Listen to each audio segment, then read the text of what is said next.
Today, we are going to cover 5 at-home tests you can use to check for your strength, your balance, and your mobility if you're over 60.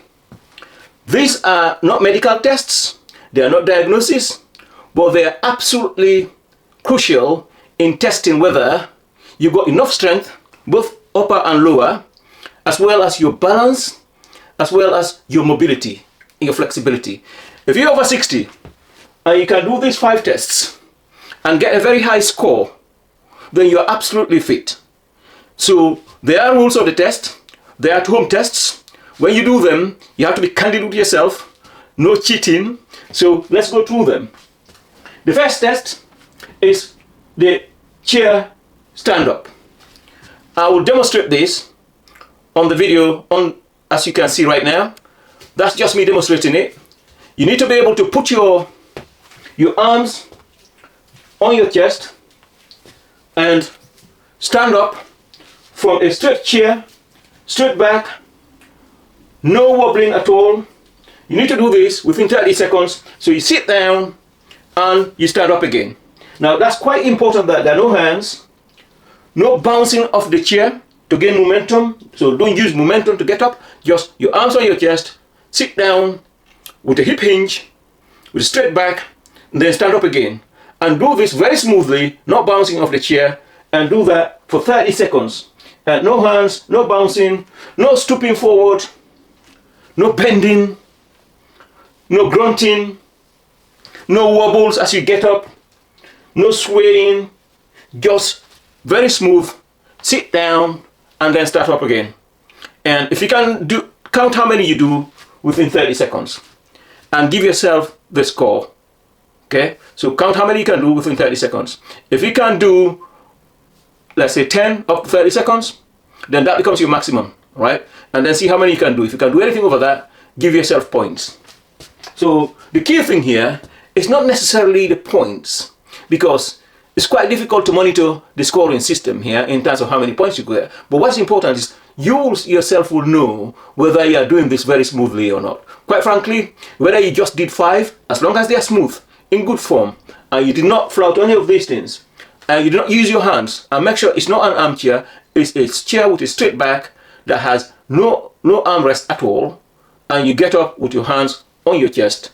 If you can do this, what that means is, it means you are capable of getting up a sofa, you are capable of getting off a dining chair, particularly when you are with family without help. It means you are capable of getting off a toilet. It means you are capable of getting out of a car. Now, this is quite crucial, because the first signs of somebody over 60 losing their strength, their lower body strength, and becoming dependent is losing the ability to get up from a chair. In fact, there is a special video on this channel just dedicated to this one test alone, which means it's one of the most vital ones. If all you did was this test, and you could do it very well, you're on your way. But please hang in there, because we've got some more tests, because we're not just testing for your lower body strength, which is absolutely vital. In fact, for me, it's a prerequisite. For an over 60, you have to have that strength. For the simple reasons that if you don't have that, you cannot get up off a dining chair. Imagine if you are out eating with your family, you're out into a restaurant, or you are at a family celebration, family gathering with younger people, and you cannot get off your chair. Not only that, it's inconvenient. It's not even an inconvenience only. It is absolutely affects how you perceive yourself and how others perceive you. You lose your independence, and that could lead for you losing self-respect and dignity. Listen to the other video after this video. You will see where I talk about the implications of that. So it's not just about not being able to get up. It has further psychological and independent implications throughout your life. So that's the first test. So if you see what you can do about that test and give yourself an honest score, try to get 10 within the 30 seconds. If you can do that, that's maximum. Give yourself full max, 10 out of 10. For how many ever you can do in full form, give yourself the max. If you can't, then subtract max for anyone that you did not do in full form. So that's the first one. Again, it's absolutely foundational that you can do this. If you can't, it's not a problem. All it means, and in fact it's the same for the rest of them, if you can't do them, all it means is you got to make it a target as something you need to train. So that's the first one. So do that. Now on to number 2, test 2, which is the one-legged balance. You notice the first one was about lower body strength, which actually is crucial about independence. The next one is one-legged balance, where you put your leg, one leg, onto the inner side of your knee, of the other leg, and basically you put your hands stretched out, and you see how long you can stay with your arms stretched out. So you put your arms out, put one leg up there, as I'm showing in the video, and see how long you can stay. Target to see if you can do 3 strides per leg. Now the idea here is not to have your foot kind of touching the foot that you got up touching the floor in order to keep you out, or not to sway. Just ensure you can do that. If you can do that, this is not necessarily a lower body strength or strength test. It's actually balance test. Because one of the things we know is if you're over 60, not only that you become weak, but you lose balance. That's why people can fall. The combination of losing strength, particularly lower body strength, and not having balance is a perfect combination for a disaster. Because if you don't have the strength, you are likely to have the propensity to want to fall. And if you are falling or about to fall and you can't catch yourself because you don't have the balance, you will fall. And if you fall, again, it leads to another thing. Because if you are weak, the likelihood is your bones are weak and you might break a bone. And if you break a bone, you become bedridden and the absolute vicious cycle starts. So it's quite important that you not only build strength, that you also have balance. Because if you slipped or if you missed a step, so you can catch yourself, and the only thing that can do that is not only strength, you need the balance. In fact, you have the strength, hopefully you will not fall in the first place. Or if you fell, you bounce. But if you got the balance, most times you can catch yourself and not fall. So that's your second test. So you stand on one leg, you put the other leg, the foot of the other leg, on the inner side of the knee that is standing, and stretch your arms out and see how long you can stay. And do 3 tries per leg. And the idea is not to wobble, not to fall, not to put your leg on the floor, and see how you can do that. So that's your test 2.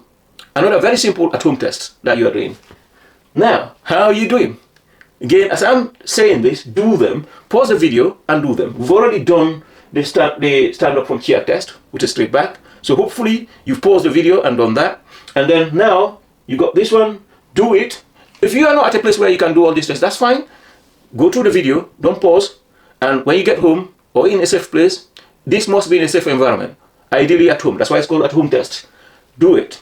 And for this particular one where you have the one leg standing exercise, make sure you are near a table, near some sort of support. So please be safe, because we don't want you to fall down as a result of testing your strength. We want you to be safe. So make sure you are near a table or near a chair or near a wall. So if you wobble, fine, you didn't pass the test, but at least you do not endanger yourself. Please be safe. So that's your second test, the one leg balance. That's testing your balance, not necessarily your strength, but the two go together. The next one is the floor rise.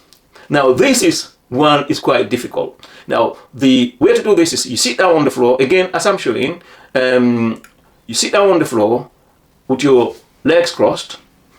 They don't have to be perfectly crossed if you're not that flexible. Most people don't have the mobility, that maximum mobility, me included.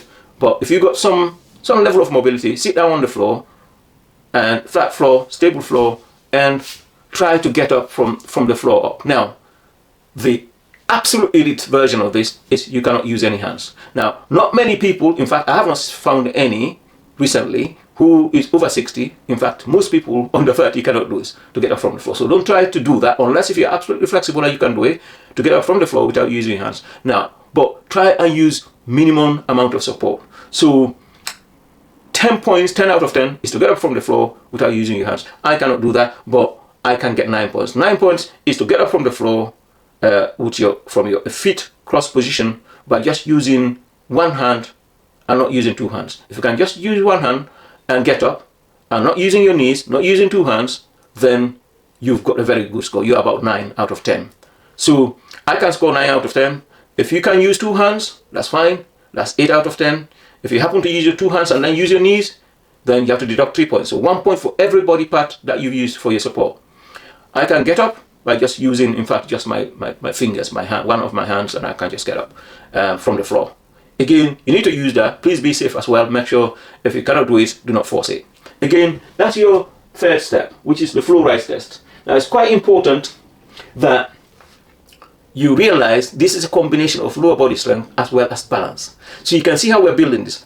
Strength, balance, and this one is a combination of strength and balance. Now, let's go to the next one. So hopefully you've tried this one and you give yourself a score. So you start from 10 points and you subtract a point for every body part you use. That's the floor rise test. The next one is heel to toe work. What do I mean by heel to toe work? It means you stand up in a straight floor and make sure you give yourself a good runway and imagine a straight line on the floor, and all you're doing is you're putting the heel of your foot in front of the toes of the other one, and you do the same, another heel of your foot in front of the other one, not working with the feet apart. The feet are both on a straight line. So you take one foot, you put it in front of your other foot, but make sure the heel is touching the toes of the other one, and do the same and keep going and see how many steps you can do. And ideally, if you can do 20 steps, that's maximum points. Now, so you do need some runway. If you don't have long runway, turn around. As long as you keep doing it and you can get up to 20 steps, that gives you maximum points, and then you subtract points from there and see how you can do it. Once again, this is not a matter of being strict in the scoring, but it's just getting a sense of whether you can really do this test. You notice here, this one is almost 100% a test of balance, not necessarily strength. Okay, there's a bit of strength involved because you have to walk, but this is not testing your strength, it's testing your balance. Again, strength and balance go together if you're over 60.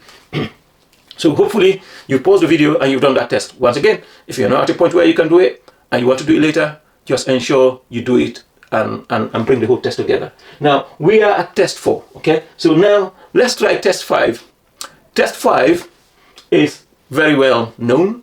It's your push-up. Now, for over 60, the recommendation is you do a knee push-up. In other words, you get down to your knees and then you do your push-up. But this has to be done in good form. I'll urge you to try and not do a knee, do a proper standard push-up. If you can do that, that is fantastic. Even better if you can do what we call a diamond push-up. If you can do a diamond push-up, then you are at an elite level. I can do a diamond push-up. I have not demonstrated it here, but I can do a diamond push-up. So all you need to do is put your index finger and basically your index finger and your thumb together, bring them very close, and have a good straight back, and then do the push-ups. That's your diamond push-up.